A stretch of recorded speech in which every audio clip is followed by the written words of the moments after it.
ঘটা করে তৈরি হলো অচল কর্মতীর্থ। বাসন্তীতে কর্মতীর্থ তৈরি হলো চালু হয়নি বলে অভিযোগ। 4 বছর আগে তৈরি হয় এই কর্মতীর্থ। 38টি স্টল রয়েছে এই কর্মতীর্থে। দুর্নীতির অভিযোগে সড়ক বিরোধীরা। দ্রুত সমস্যা সমাধানের আশ্বাস বিডিও। এ নিয়ে আমরা আরো বিস্তারিত জানবো। সরাসরি রয়েছেন আমাদের প্রতিনিধি সৌরভ বিশাল। সৌরভ, কর্মতীর্থ তৈরি হলেও বাসন্তীতে এখনো কিন্তু চালু হয়নি বলে এমনটাই অভিযোগ উঠছে। কি ছবি সেখানে এবং তাদের কি কি অভিযোগ? 4 বছর আগে তৈরি হয় এই কর্মতীর্থ। দেখো রূপা, তোমাকে আমি জানিয়ে রাখবো স্বপ্নের প্রকল্প এই কর্মতীর্থ।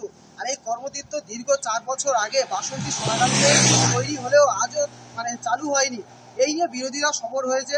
বিরোধীদের সাথে কথা বলবো। বিরোধীর বিকাশ সত্তা রয়েছে, বিজেপি নেতা। এই যে কর্মতীর্থ দীর্ঘ 4 বছর আগে তৈরি হয়েছে, আজও পর্যন্ত চালু হলো না কেন?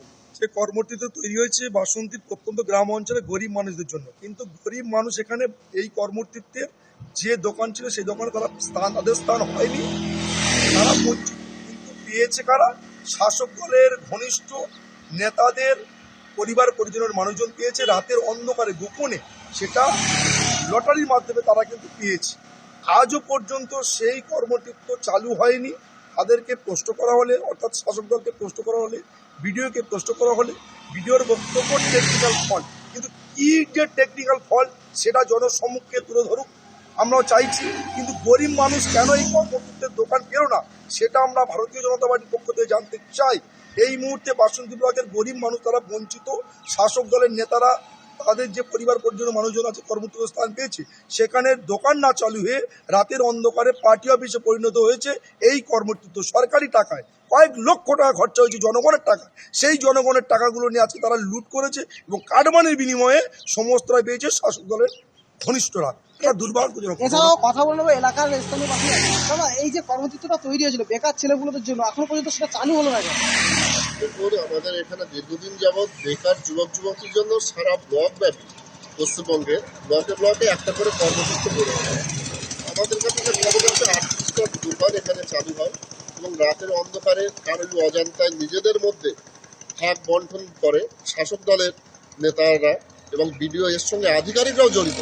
তখনকার তৎকালীন বিডিও ছিলেন, তার তত্ত্বাবধানে সব কিছু হলেও তিনি ছিলেন শাসক দলের অঙ্গুলি হিলনে চলা মানুষ।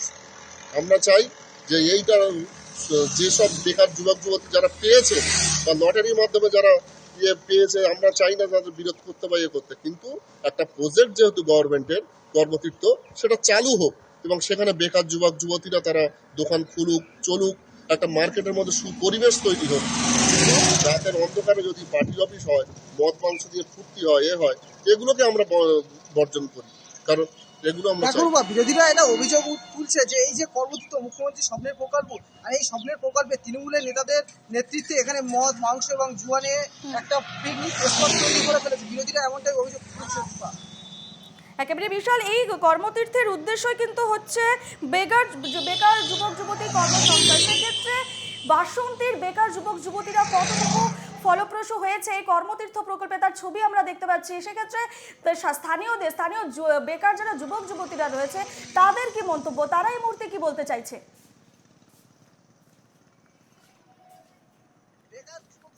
জানাচ্ছে যে এই যে কর্মতীর্থ মুখ্যমন্ত্রী স্বপ্নের প্রকল্প, এই কর্মতীর্থ দ্রুত চালু করা হবে এবং এখানে যে 38টি স্টল রয়েছে, দোকান রয়েছে, ওই দোকানগুলো যাতে চালু হয় এবং ওখানে কাজ তারা পায়, এমনটাই দাবি তুলছে।